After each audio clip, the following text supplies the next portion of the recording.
Colin Mansbridge joins us, CEO of the Crusaders. He's been there, about 5 years now.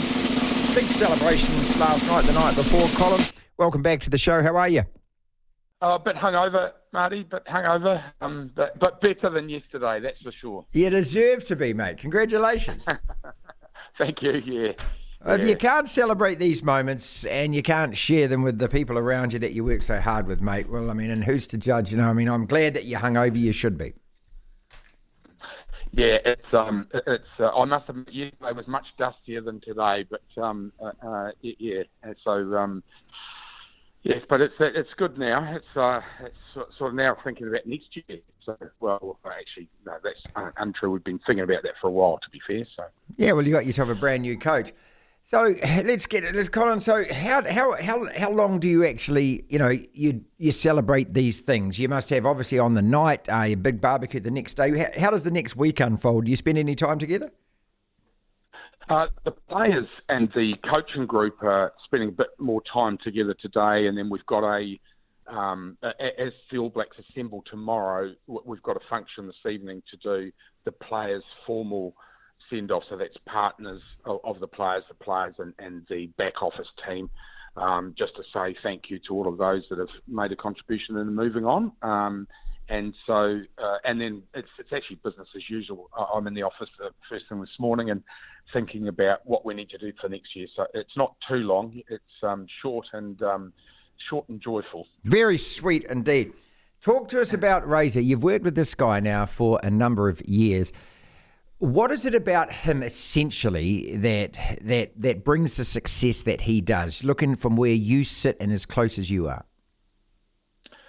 I think he's a rabid optimist is the first thing. So he always believes that he can. And that's infectious. That's absolutely infectious. Now, he leaves nothing to chance. He's not just a man of excitement and vision, and he works hard to make sure it happens. But he's a rabid optimist for a start. I think he's completely invested, and nothing sways him from being invested in that optimism. And so, when you're around him, it's contagious. His contagion it goes right the way through the whole organisation, and it's infectious. People love being around him, enjoy him. He's self-deprecatory. He's fun. He's inspirational. Very, very, very, very cool person.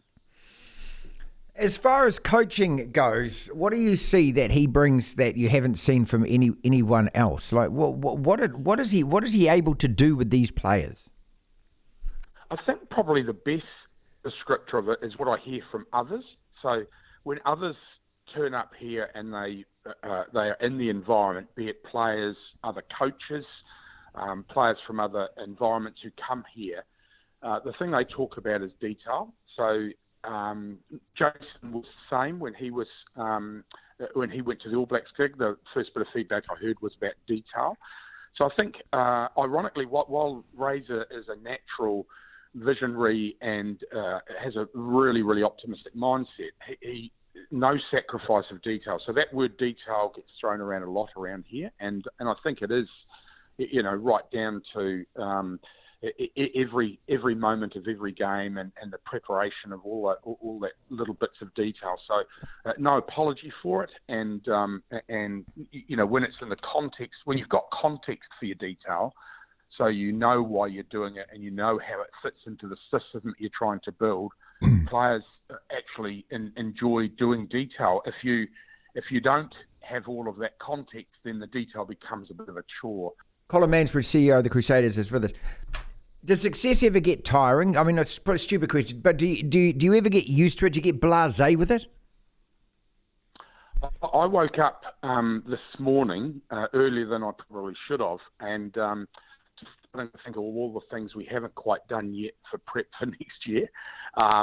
Now, we have done a lot of work to think about next year and to think about the handover and to think about the things we want to be replicated next year. But I think I'm really excited about what next year looks like. And so you want to celebrate, you want to reflect, and you want to enjoy, but you really got to think about, right, what do we need to do to make sure that that group that's going to assemble next year is in the best position it can possibly be in to win another championship. So I think that's what it's almost like. It's fear of not being ready is probably what keeps you going, rather than, I don't think you get sick of it, not at all. Colin, looking at it from the top of the pyramid and then turning it upside down, looking at it from the other way, there's a guy like Razor and the guys like Sam Whitelock who just aspire to so much excellence and overachieve and just bring the same every day. I mean, I'm only looking at this from the outside, and obviously, but do you, in your position, look at it, and does that inspire you to make you think, I have to actually go to work and I have to produce like these guys as well? I can't rest on my laurels at all. Do you get any of that from them? Oh, absolutely. In fact, I think everybody here believes they're serving a higher purpose. They genuinely want to inspire the community through their actions and their behaviours.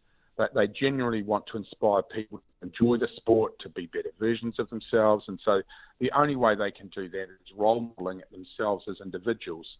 And then that infection sort of goes around the place. So absolutely.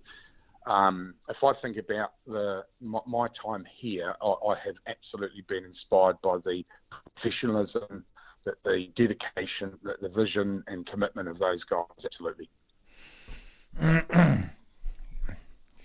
Do you mind the booing? Like, I think the players must love it. Running around onto Hamilton there and the crowd giving it to them and stuff like that. I always have a thing where, look, if people pays their money and they want to boo, I mean, I'm not a booer, but if you want to boo, I don't really care. I mean, it doesn't really bother me that much. I mean, attacking the referee personally on his social medias and that, I mean, that's a cowardly thing to do. But does having the away crowd, this is more the question, having the away crowd and having it against you and having that adversity, going away from home and winning, that's also something that this team and your whole organisation seems to thrive on. Is it something conscious to you? I think it's interesting. That was a pretty intense crowd and atmosphere on Saturday. I was surprised about how excited they were and they were rabid, Colin. They were rabid at times, I didn't want to use the word. That's I'll use it for you, dude.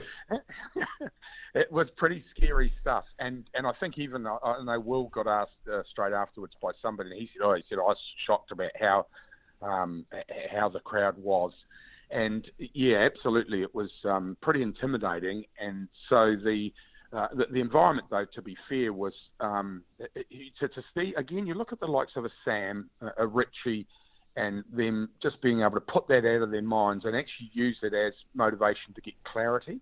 And I think that's what I'm impressed by them is but they don't use it as so much emotional motivation. They use it as almost a way to drive themselves into a sense of real clarity. And that's what I was impressed with, just the clarity and precision of the decisions and that they made, when they made the decisions, what they chose to do. And in the face of people screaming at you like that, I mean, I was really, really impressed, really, really impressed with them. What do you do after all of this, mate? I mean, what is your next job, Colin? You preside over an organisation which is fundamentally based on success and is driven, and as you've said, all the key kind of, I suppose, indicators, all the key performance objectives, all of that kind of stuff. And it never stops. You just said you wake up this morning and you're actually thinking about next year. Where does it end for you, or is this the dream job, or is there another one after this? No, this is it. This is the one. I think when I got appointed here, I said it felt like, probably what it felt like to be selected for the All Blacks.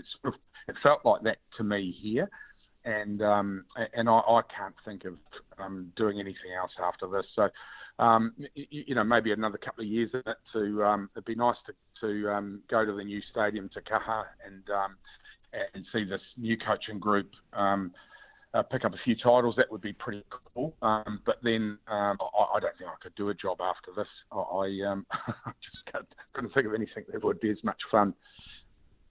All the very best. Appreciate your time as always. You've been always so generous with us. We thank you so much for that. And look, just congratulations on. I'm looking at a machine. I'm looking at something that is just a train on a track which doesn't ever seem to stop. And you can only admire it in every way. Well done again, mate. Thanks, Marty. Thanks for your support, mate, of the game. It's much appreciated. Good on you.